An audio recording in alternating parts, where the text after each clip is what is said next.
Olá, que Deus te abençoe ricamente nesse dia. Um feliz Dia das Mães.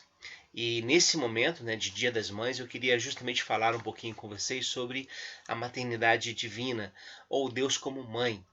Nós temos uma certa dificuldade em chamar Deus de mãe, porque a gente é fruto de uma tradição judaico-cristã que estabelece a paternidade de Deus com muita força, e não há nada de errado com isso, mas isso não deveria nos impedir de enxergar também em Deus os traços maternos e os traços femininos também, porque afinal de contas, em Deus há tanto o masculino quanto o feminino. Se Deus cria homem e mulher à sua imagem e semelhança, é porque nele há traços masculinos e femininos.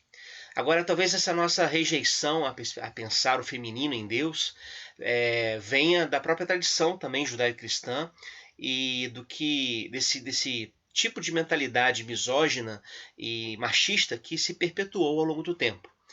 Para citar alguns exemplos, no judaísmo da época de Jesus, a mulher era considerada um objeto, uma posse. Primeiro era a posse do pai, e depois, quando se casasse, se transformava em uma posse, pertencia ao marido.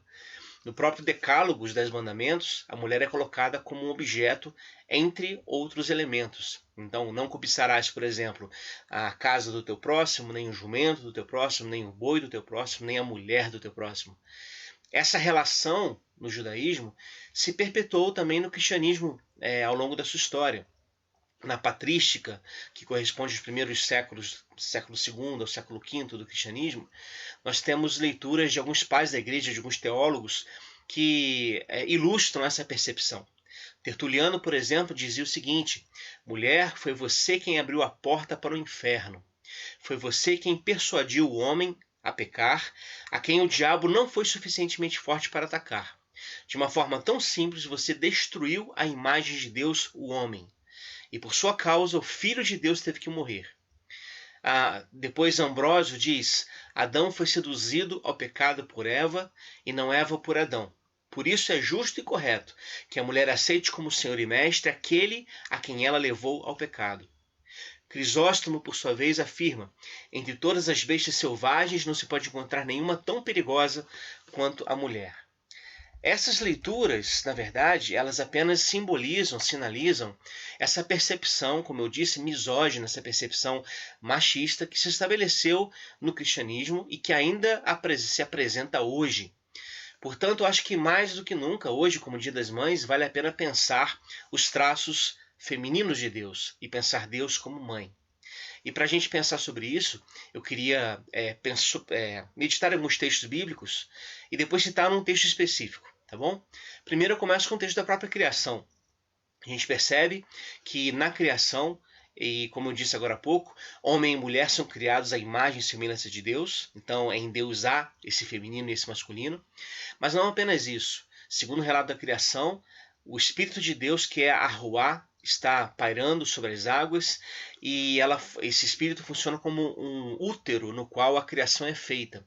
E vale perceber que Ruá, em hebraico, é um substantivo feminino. Então há toda uma relação de gestação da criação. Inclusive, Jürgen Moltmann, pensando sobre isso e analisando uma antiga história da mística judaica, chamada Tzimtzum, afirmava que Deus, ao criar, ele se autocontrai, ele se retrai para abrir dentro de si um espaço onde o outro possa existir em liberdade. E isso basicamente é a própria relação de uma gravidez. Não é? Você tem ali um outro ser se desenvolvendo em liberdade dentro do útero da mãe, obviamente com vínculos com a mãe. Eu acho que essa imagem transparece muito bem a ideia de uma criação divina feita com essa perspectiva de que Deus é também esse espaço materno no qual o próprio universo se desenvolve. Quando nós chegamos nos profetas, Deus é apresentado com imagens do universo feminino. Deus, por exemplo, é aquele que cuida, aquele que ama, aquele que amamenta o seu povo, aquele que toma o seu povo nos braços, aquele que ensina o seu povo a andar, a dar os primeiros passos. Deus é como uma mãe perfeita que não se esquece do seu filho, mesmo que as mães humanas venham a fazê-lo. Não é isso que diz o profeta Isaías? Ou de forma mais clara, Deus é como uma mãe que de fato acalenta o seu filho. Eu vou voltar a isso daqui a pouquinho, porque é justamente o texto que eu queria citar para vocês. Mas se a gente chega até Jesus de Nazaré, a gente percebe que esse valor dado à mulher, ele é muito presente. Jesus afirma com toda clareza essa igualdade de gêneros. Ele recebe mulheres na sua presença, mulheres que não eram consideradas pessoas que deveriam, por exemplo, andar sozinhas ou que deveriam acompanhar o mestre em jornada, mas Jesus se recebe essas mulheres, é sustentado por essas mulheres, inclusive financeiramente, segundo o texto de Lucas, o que seria um absurdo para qualquer mestre da sua época, e dá a essas mulheres honra, valor, cuidado, dignidade. Ao lado de Jesus, as mulheres também podiam ver a si mesmas como amadas por Deus, elas se sentiam em liberdade para se aproximar de Jesus. E a gente consegue ver isso em vários relatos bíblicos. Um dos mais belos relatos é aquele em que Jesus está na casa de um fariseu chamado Simão, e uma mulher invade aquele jantar e se joga aos pés de Jesus chorando e beijando seus pés. Essa cena, que para todos os efeitos da moral judaica era uma cena absurda, que Jesus deveria ter rejeitado aquilo, Jesus não rejeita, ao contrário, ele dá liberdade a essas mulheres de agirem. E aí vem o que o José Antônio Pagola diz no seu livro Jesus, Aproximação Histórica. Ele diz assim: sem dúvida, as mulheres veem em Jesus uma atitude diferente. Nunca ouvem de seus lábios, elas nunca escutam dos seus lábios expressões depreciativas, tão frequentes mais tarde nos rabinos. Nunca ouvem dele nenhuma exortação a viver submissas a seus esposos, nem ao sistema patriarcal. Não há em Jesus animosidade nem precaução alguma diante delas, somente respeito, compaixão e uma simpatia desconhecida. E Jesus vai até mais longe do que isso. Jesus compara a Deus a uma dona de casa saltitante de alegria porque reencontrou a sua moeda perdida, como diz lá Lucas 15. Então a gente percebe que para Jesus esses traços do feminino no próprio Deus também estão presentes, também são mencionados.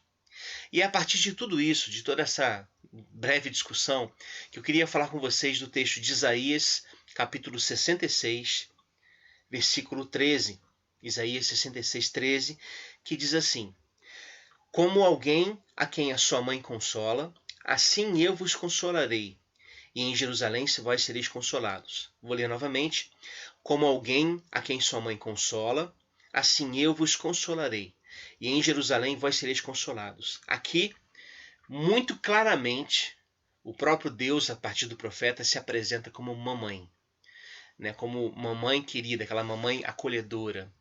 Nas nossas experiências com as nossas mães, a gente sabe o que é ser acolhido, o que é chorar no colo da mãe, o que é se sentir tocado pelo seu carinho, pela sua presença, pela sua proteção, né, pelo seu sustento. Essa relação toda que a gente já provou e prova com as nossas mães, ela é aqui planificada em Deus. Na leitura de que em Deus nós também somos acolhidos, também somos amamentados, também somos cuidados, também somos consolados. Então, como diz o profeta, como alguém a quem sua mãe consola, assim eu vos consolarei. Esse é o nosso Deus, que é papai e que é mamãe.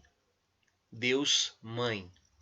Mãe que está presente, mãe que nos conforta, né? Esse traço de maternidade em Deus que nos coloca dispostos a continuar vivendo, que nos dá um novo ânimo.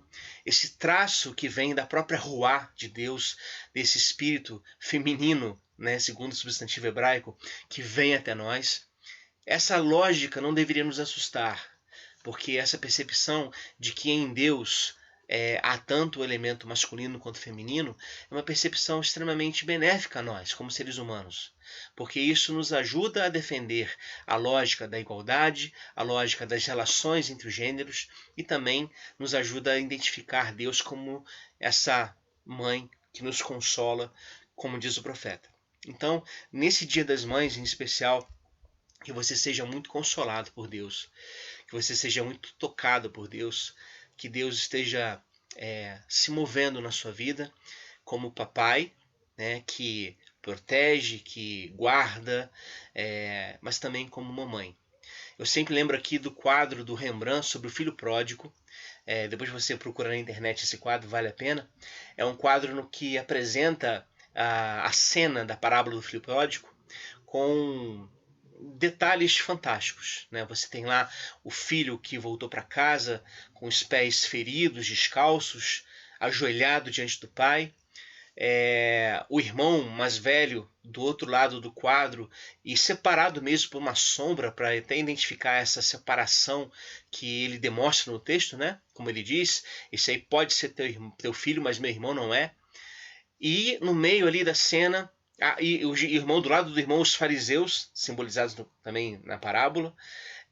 O próprio filho mais velho seria um símbolo dos fariseus. E ali, no meio do quadro, o pai, que está diante do filho e com as duas mãos sobre os ombros do filho. E é interessante que o Rembrandt pintou, e isso é realmente muito claro, muito nítido, pintou duas mãos de forma diferentes, cada mão de forma diferente.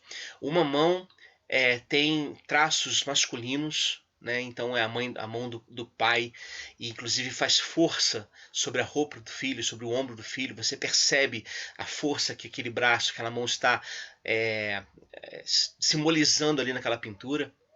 E do outro, a outra mão é uma mão com traços femininos, que apenas ampara, né? Que coloca a mão por detrás do ombro do filho para ampará-lo, para acariciá-lo.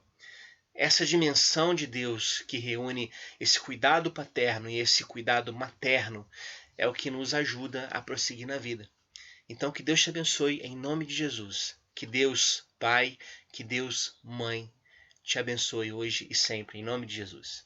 Um abraço.